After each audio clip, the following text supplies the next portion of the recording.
Iran শক্তিশালী রাষ্ট্র, তাকে ছোট করে দেখা বড় ভুল, এভাবেই পশ্চিমাদের হুঁশিয়ারি দিল ফ্রান্সের প্রতিরক্ষামন্ত্রী। আয়াতুল্লাহ আলী খামেনির হুঁশিয়ারের পর নতুন করে যখন মধ্যপ্রাচ্যে উত্তেজনা চরমে, তখন ফ্রান্সের এই বার্তা অশনি সংকেত হয়ে দেখা দিয়েছে খোদ ইসরায়েল ও যুক্তরাষ্ট্রের জন্য।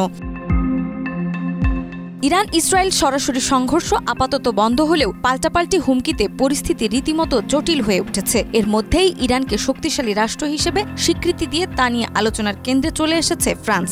11 জুলাই ইরানি সংবাদ মাধ্যম প্রেস টিভি জানায়, ফরাসি সাময়িকী লা ক্লাবকে দেওয়া এক সাক্ষাৎকারে দেশটির প্রতিরক্ষা মন্ত্রী সেবাস্টিয়ান লেকনো বলেন, ইরানের মতো একটি শক্তিশালী রাষ্ট্রকে ছোট করে দেখা পশ্চিমাদের বড় ভুল।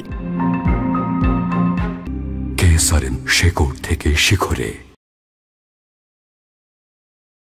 সেবাস্টিয়ানের এই মন্তব্য এসেছে এমন এক সময়ে যখন সম্প্রতি ইরান ইসরায়েলের মধ্যে নজিরবিহীন সামরিক সংঘর্ষ ঘটে গেছে। এর প্রেক্ষাপটে ফরাসি প্রতিরক্ষামন্ত্রী বলেন, গত 2 দশকে ইরান যে প্রযুক্তি সক্ষমতা পরিকাঠামো গড়ে তুলেছে তা কয়েকজন বিজ্ঞানীকে হত্যা করে ধ্বংস করা সম্ভব নয়। এটি হয়তো সাময়িকভাবে গতি কমাতে পারে, তবে মূল শক্তি অটুট থাকে। তিনি আরও বলেন, ইরানের অধিকাংশই পারমাণবিক স্থাপনা ভূগর্ভস্থ এবং উচ্চমাত্রায় সুরক্ষিত, ফলে এগুলোতে সাধারণ বোমা বা ক্ষেপণাস্ত্র দিয়ে আঘাত হেনে ধ্বংস করার সম্ভাবনা অত্যন্ত ক্ষীণ।